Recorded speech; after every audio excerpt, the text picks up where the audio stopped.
Fantastic. Yay. Hello. Hello, Facebook land. Hello, Heather. It's so much fun to be doing this with you. I'm in Hawaii. You're someplace far away, but how cool that we get to be together, and we get to be together either who's joining us live. So hello, live people. Please put your hello in the chat. And if you're joining us on the recording, equally hello, and still put your information and hello in the chat. And we'd love to be in touch with you.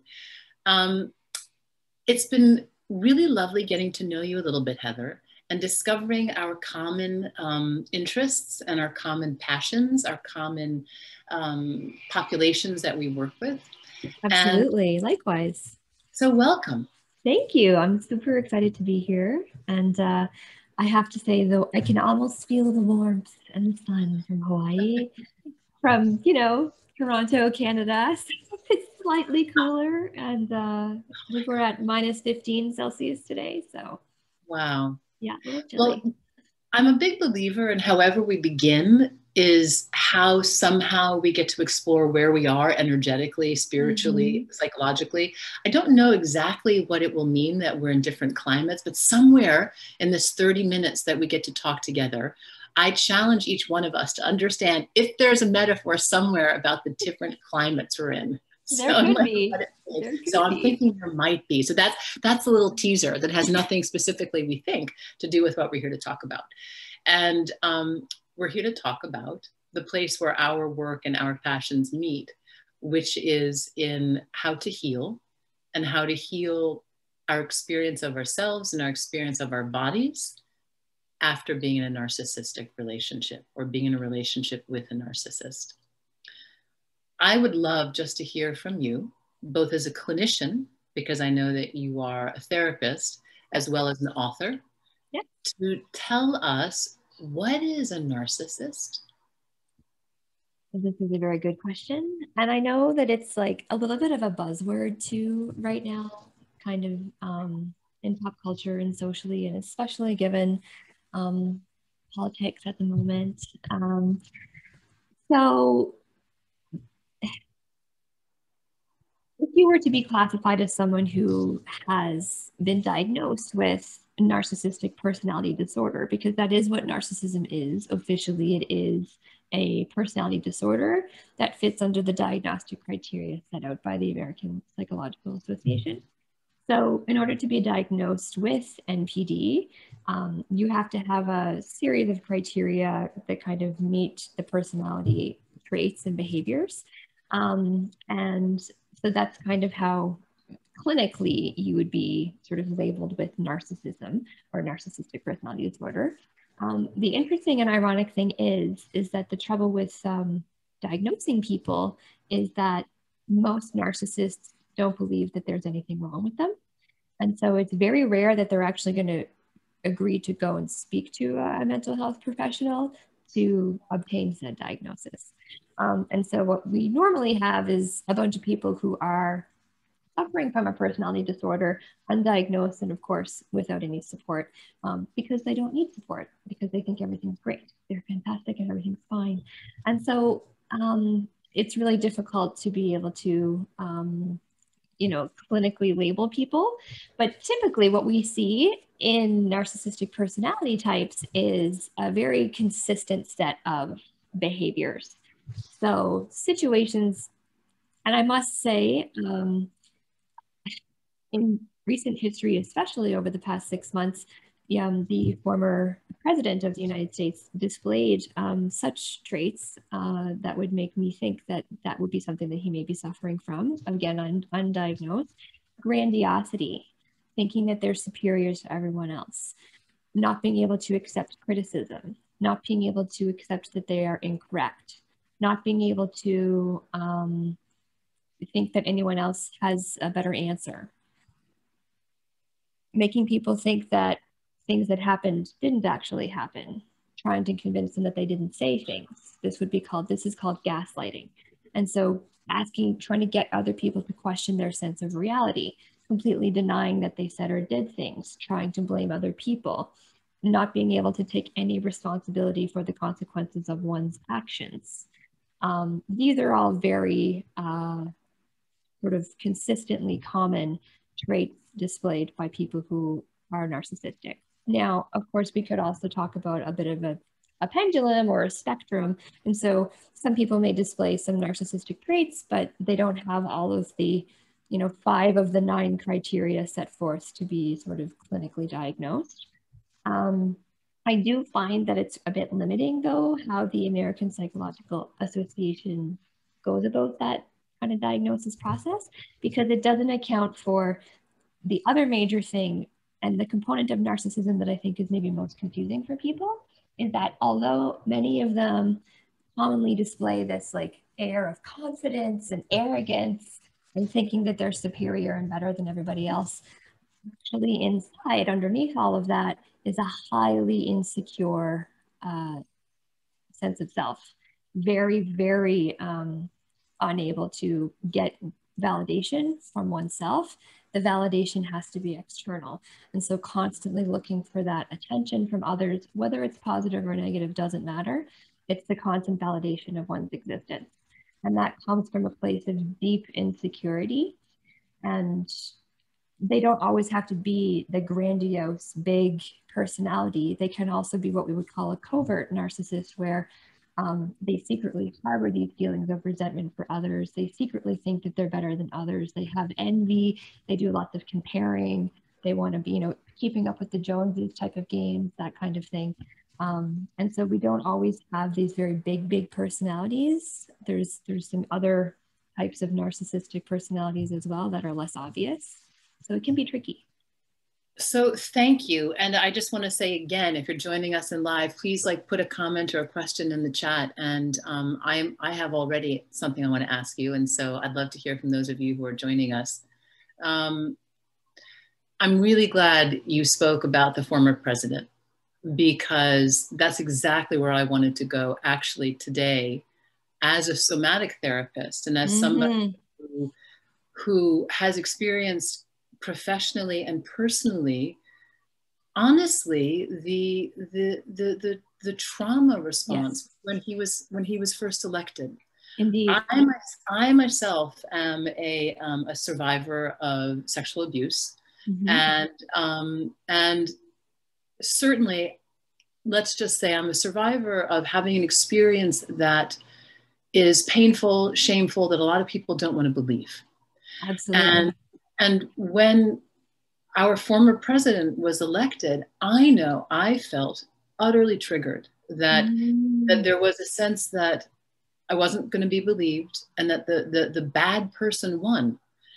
And I think it's been like that, honestly, for 4 years. And the reason I bring it up is that just today I saw a news program about women who actually had accused him of sexual assault and who had been silenced, shamed, and they were actually having a party when he, during the inauguration.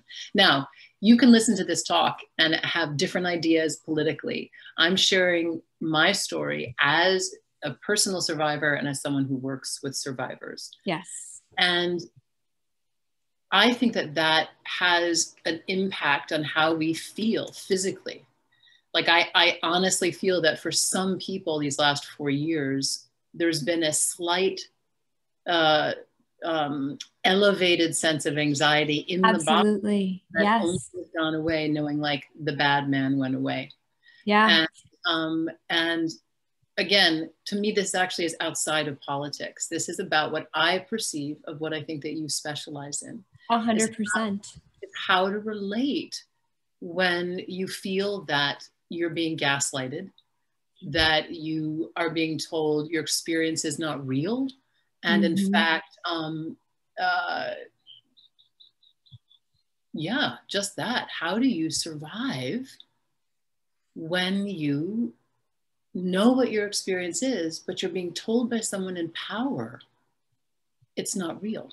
Do you have anything to say about that? So many things to say about that. So myself too, I am a survivor myself of narcissistic abuse and have been in those situations that when you're in them, it's really hard to see. And so, and it's been an interesting, so again, I'm Canadian. And so, but my sister lives in Florida. and her family. So this entire experience has been traumatic for all of us, sort of being connected to her and being worried about her. And I feel very deeply that the country, your country, the United States, has been, the victim in a narcissistic relationship with the former leader of the country. And the trauma that you mentioned that people are experiencing because of the representation of those things, the invalidation that you spoke of, the being told that your experience isn't real, the being told that so many things, so many misleading comments that came from, a person of power, the ultimate person of power in this case, is so incredibly invalidating, for women, for scientists, for medical professionals on so many levels. And so, it was so interesting for me because I, of course, watched the inauguration as well. And I didn't know how much tension I was carrying myself as a non-American until that day, and the relief that I felt, the relief that I felt, and just this pressure that came off my chest, and being a trauma therapist, and I do sensory motor and somatic work as well, because the body remembers and programs and processes everything. Even if we don't cognitively put it together, our body does, and it stores all of those memories. And these things, like you said, they come up and they get triggered. And how do you not get triggered as a sexual assault survivor by this man who, denounces women and makes comments about women and has all these women who he silenced and paid off and whatever? How do you not be triggered by that experience and by this person who is, in the forefront of the news every day for 4 years? Like, this is absolutely the ultimate triggering existence, and it's prolonged over time. So you're being re-triggered on a constant basis, and so your body and your amygdala and your nervous system, your brainstem is in this constant like hypervigilance and hyper awareness. And then all of a sudden you can just let it go and breathe. It's really fascinating. So for those of us who don't have the experience of being able to watch a globally televised inauguration, but want to know, like, am I being triggered? I mean, how do you know that you're in a relationship that either is with a narcissist or that you've been in one and it's having a negative impact? Like, what do you see happens to men or women who are in that situation? Like, how do you know? So symptoms are like, so it's really interesting. I kind of have this little, is my partner a narcissist? Uh-huh. That you kind of can ask yourself. So you ask yourself questions, things like, am I finding that I have to walk on eggshells often? Am I worried about saying or doing the wrong thing? Am I worried that that something's gonna set them off and it's somehow going to be my fault? Do I feel safe around my partner, or am I guarded all the time? Do I question whether or not I remembered things properly? Am I accused of being too emotional or overreacting? Am I being accused of misremembering or getting things wrong? Am I being told that the things I remember never happened? Am I being belittled, degraded, made fun of, and picked of in front of other people on a regular basis? And when that bothers me and I say something, do I then get blamed for being too sensitive? So these are the types of things that you can ask yourself. And is everything always my fault? Do I believe that things, when they are bad, are my fault because I am told that they are my fault by my partner? And that was the biggest thing for me, is that this was 12 years ago was when my relationship ended. And it took me years to stop apologizing for things, for existing, basically taking up space. I would apologize for my existence because I had been so conditioned to believe that, everyone's discomfort at any given point was somehow my responsibility and my responsibility to fix.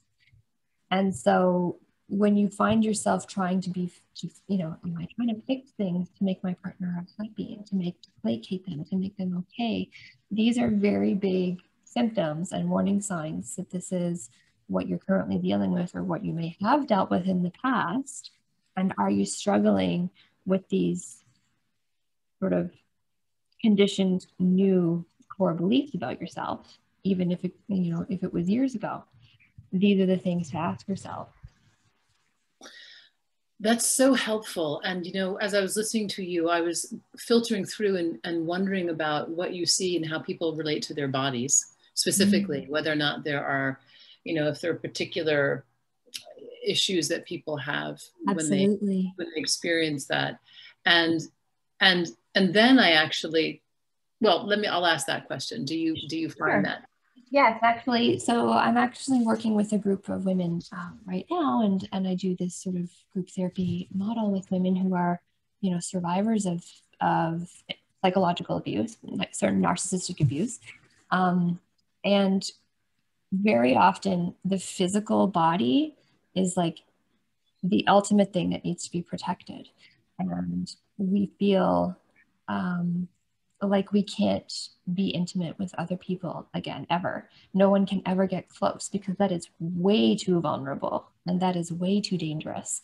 And so it is best to guard the body and protect it and keep a bubble around the body, and like our sexual selves just kind of go dormant and we don't feel comfortable or safe or able to connect with that part of ourselves very often. I appreciate your saying that so explicitly, because I think that in my work, there were two things that you said that really leapt up at me. And one was that when you're in a narcissistic relationship or recovering from one, that feeling that you're responsible for the other person's behavior, that you're walking on eggshells, that you are apologizing for your own existence, that there's something that is so not okay about you, because apparently I would assume you're very focused on the narcissist. That actually knowing that you're allowed to take up space it's just not even an option. No. And, you know, and as a somatic therapist and as a body empowerment coach, that to me was like the neon light of what happens how we relate to our bodies, period. That we have on some level, like kind of the judgment constantly saying, you're not worthwhile. You're not allowed to feel what you're feeling. You're not allowed to want what you want. You can't be always hungry. You can't be mad. You can't feel. You can't want sex. You can't even go to the bathroom. You know, you are invalid, period. Your needs do not matter, period. That is the message. And that is what is internalized and what we become conditioned over time to believe. And then so self-worth, non-existent. Self-love, forget it. So, yeah. And so I just have to add in this one story at this moment, and then I want to ask you a question. But years ago, when I started to work with my mentor, my teacher, I did this practice that I teach. We came into the body. We did the connecting to the body. We did this whole system, and I couldn't quite get there. And we just, you know, we were kind of meditating and guiding our way into what's happening in you, Janet. Let's understand so we can honor and value who you are, which is the process that I teach. Because the body is filled with information. It's filled with your higher intelligence. It's your intuition. It's your creative process. It's your healing. I mean, the body is where it's at. And so I'm trying to connect. And I should say, I was in this process when I had a newborn. My goodness. My first newborn. I knew I was sleep deprived. And I was just like, I couldn't quite get, I don't know, who am I? I don't matter. You know, all I can do is like floss and pee and brush my teeth and nurse all at the same time. And oh my God. And after this deep, deep soulful inquiry, and now this is Facebook Live, I'm keeping it real. I'm keeping it real from Canada and Hawaii. I realized I had to go to the bathroom. And I had become so disconnected from my immediate needs with a newborn, but also, frankly, as a survivor, as someone who had the whole story in her head about selflessness, about what it is to love, about what it is to show up as a good human being, that I had actually disengaged from my most basic drive and need. Now, I realize for some people, like, well, that's just TMI and you're checked out. But Never for TMI with me. It's all good. well, but for those of us who have felt a sense of either being devalued or being told to disconnect from your body, or you disconnect from your body or your experience of yourself as a survival technique. Yes. Yes. Right? Dissociation is very common as a way to get through it. And I would think that that's also true when you're being attacked all the time, you know, Yes. that, you know, you're dealing with someone who's saying it's all about me, the grandiosity, and you're the wrong one. It's too much. You check out. You just check out and disconnect and dissociate. Yep. And so I'm interested in, because we're having such a good chat, but we just turned to a little past our halfway mark. And by the way, if you're in the chat, I'm trying, when I look down, I'm not trying to make sure that if you're in the chat that I'm keeping track of you, because it's not quite showing up where I want it to show up. So we may be getting in touch with you afterwards. However, with all that said, I would be interested, Heather, in hearing you talk about, for those women and men, people who feel a sense of disconnection from themselves as a result of being with someone, you know, whether or not it's a lover, a partner, or a parent, because I work with a lot of people who have parents that are narcissists. As do I, yeah. Diagnosed or undiagnosed. Yep. But who are starting from this deep, deep sense of, you know, nothingness, the feeling of being devalued and disconnected. What is something specific that can help? What's a remedy that you offer? For reconnecting with, or for healing. Yeah. The sanctity of your body is just such a tricky thing to be prescriptive about, you know, and it really is an individual experiential journey, right? The very first thing that I start with is mindfulness, is teaching mindfulness. And it sounds, you know, people are like, oh, this is another buzzword. What does that even mean? And I talk about that. I'm like, you know, mindfulness is just being able to slow down, just take that pause before reacting to anything, whether it be reacting to a thought, reacting to a feeling, reacting to physical pain, and rather than react, to respond. And reacting versus responding are two very different things. Reaction is impulsive. We do it mindlessly without thinking. Responding to our bodies, to another human being, to our thoughts, that takes a moment of pause and a check-in, right? And that's what mindfulness teaches us. And so the sort of gateway to healing is learning some basic mindfulness skills, number one. And before we can do any real trauma processing, and I'm sure you're aware of this too as a somatic therapist, is like we have to do those grounding strategies, and those, you know, when we can recognize, you know, that window of tolerance, being able to process through these emotions and these thoughts that are so disturbing and painful and hurtful, we need to be able to stay within that window of tolerance where we are not dissociating and not being so flooded by the experience that we can't even be there anymore. And so it's that kind of balancing act with the mindfulness skills and grounding techniques and building those resources that are helpful to be able to access as you process through those memories and do the reprocessing and rewriting your story to move forward. I just thought about the metaphor of the cold to the warm. Please share it with me. Well, just what I hear you describing is going from, when I think of cold, I think of closing off. You know, yes.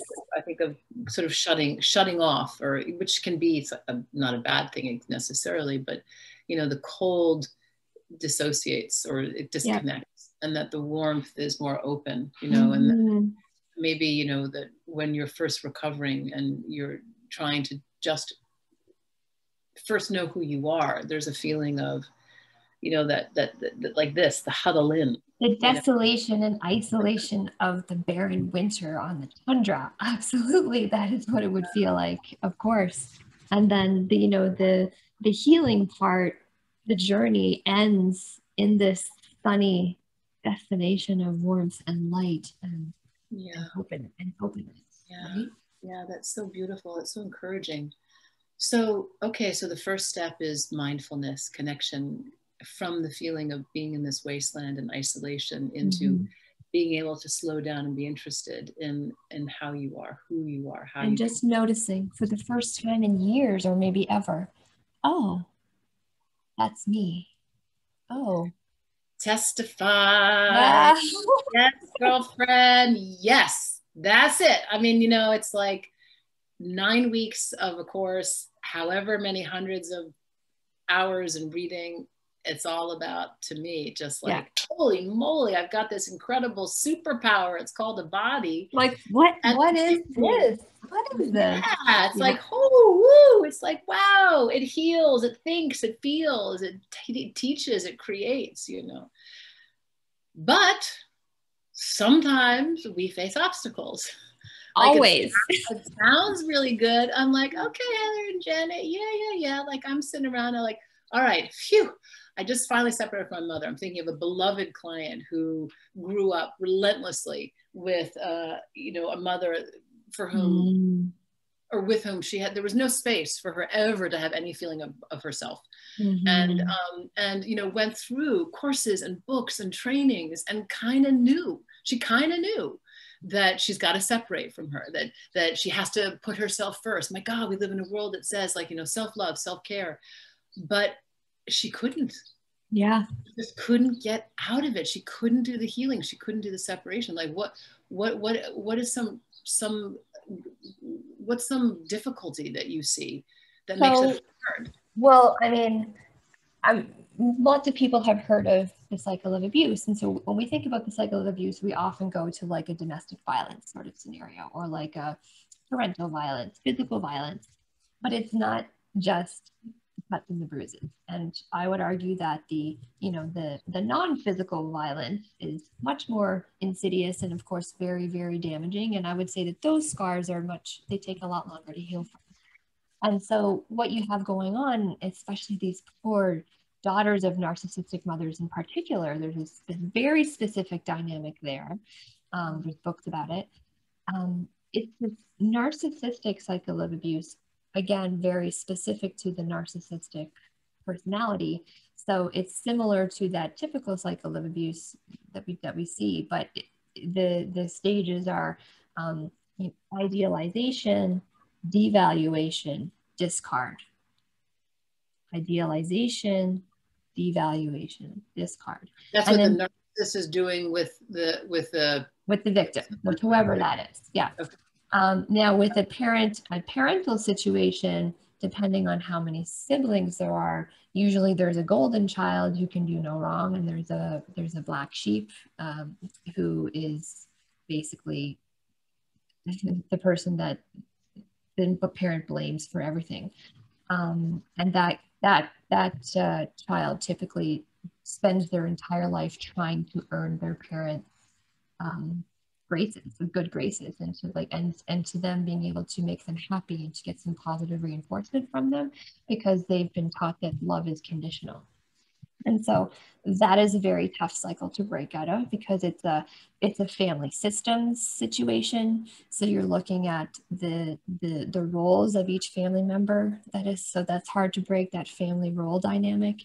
You're looking at an abuse dynamic, and you're looking at this sort of mother and daughter situation. And so it's complex when you've got family narcissism happening, because there's a few different sort of situations and systems being activated that are very difficult to break free from. You might have noticed, if you go home for Christmas to your family, and then everyone just kind of falls back into their old roles from when they were kids, right? And that's sort of family systems, and because everybody learned what their role is in the family. And so breaking free from those roles causes huge conflict because that's not how things are supposed to be. And so there could be some of that happening for her. I'm thinking about your client in particular. And then, of course, breaking free from this cycle of abuse where her goal may be to, like, you know, feel her mother's love or get some kind of positive reinforcement that, you know, everything she does isn't terrible. Her existence isn't terrible. Which she will likely never get from her mother, which is heartbreaking as a child. Yes, it is. And that actually speaks to another question that I don't know if anyone is listening, but I know I've heard both many, many years ago when I got my social work degree, that the narcissistic personality disorder is supposed to be one of the hardest to heal, that actually it's impossible to heal. And so do you have anything to say about that? So interesting, because quite literally, there is an article that is in the most recent edition of Psychology Today, Can Narcissists Be Helped? And I was like, let's give that a little look-see.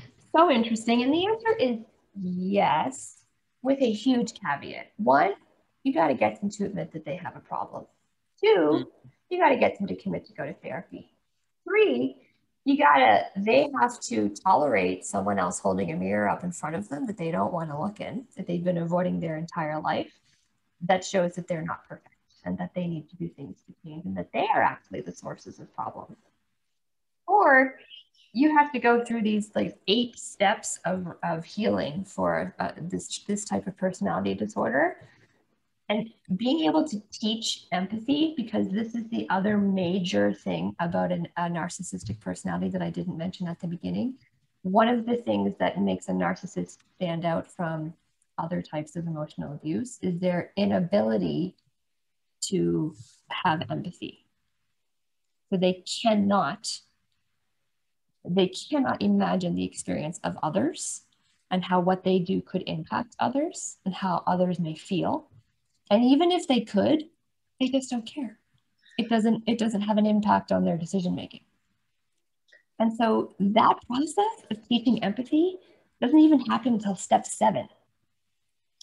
For a narcissist to stay committed to therapy for that long is almost unheard of. And this will take years and years. And so it's very rare. That to me actually, and I'm not sure that you got to fully finished, but I just want to, if I may, chime in. That part of it's very powerful to me in thinking about these obstacles. Like, okay, so if we have this solution about how to interrupt the abuse of the narcissistic relationship, this mindfulness practice, all the things that I'm sure you describe in your book, and that frankly, I think my process also addresses, like how to heal this relationship. But it's hard.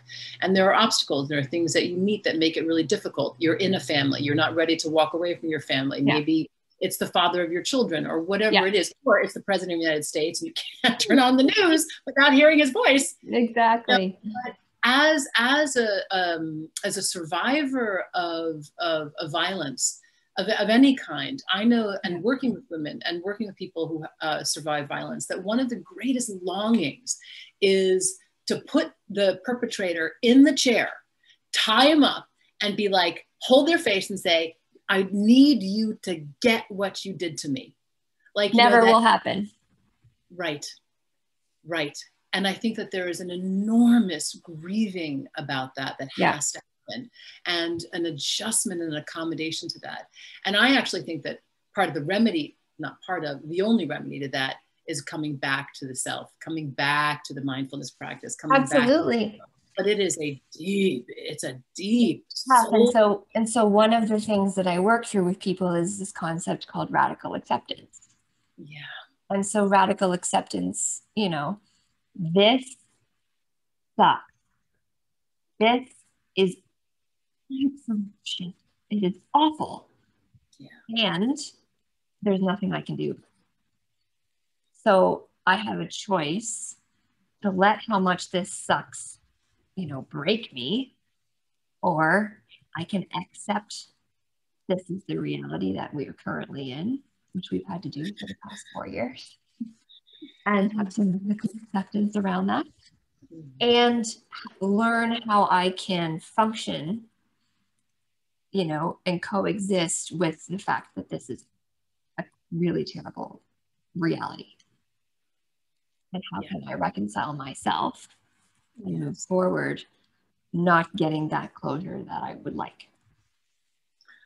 Woo, testify. And if you're having a hard time doing that, go read your book or go read one of mine or find a community that can support you and hold and see you for the experience that you're having and not the person that you think that you need to have it with necessarily. Like Yes. have it with a community, have it with, you know, a professional so that you can really ultimately have it with yourself. Right. Absolutely. And I always, you know, offer to meet people and have consultations with people if they're like, if they have a question, if they're wondering, you know, did I go through this? Am I suffering from this? With my situation? I think I was with a narcissist. I don't know what to do. I don't know how to move forward from this. Like, I know I don't feel safe and I don't feel confident and I don't feel like I could ever rebuild myself again. And so those are the conversations that I have quite often with people. And so, yeah, if there's questions and you're curious, reach out to someone who can help you. Well, how can we reach out to you, Heather? Well, very easily. You can just go to my website and there's a link to my calendar right at the top. And if you'd like to book a free consultation with me, you're welcome to do so. And I would love to chat with anyone who may have questions or want to know more. If they want a copy of my book, I can get that to you too. So my website is just heatherjkent.com. And I don't know if you're able to put that in the chat there so that people can click on there or put it in the comment below on Facebook, but that's how people can reach me and just book a call with me. And it's free, of course, and you can chat with me anytime.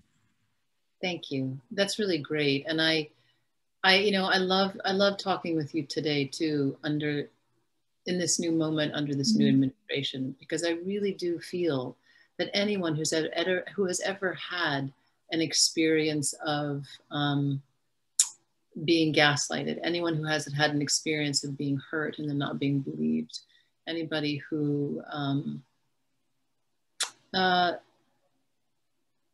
has felt like they need to walk on eggshells in response to somebody else, I feel like can benefit so much from the gold of what you specifically teach about healing from a narcissistic relationship. But I think there's so many different pieces of that I think we all globally have experienced, honestly, with this administration. Oh my gosh, and, absolutely. And so many of our lives, you know, whether or not we, as you began saying, that we have someone with a clinical diagnosis or an aspect of it, I'm sure that you have enormous gifts to share about how to heal from that. So and it's likewise. Really, yeah, well, it's really, it's really good to talk with you. And if you're joining us and we haven't seen your chat, we are so going to chat to you after this call is officially over.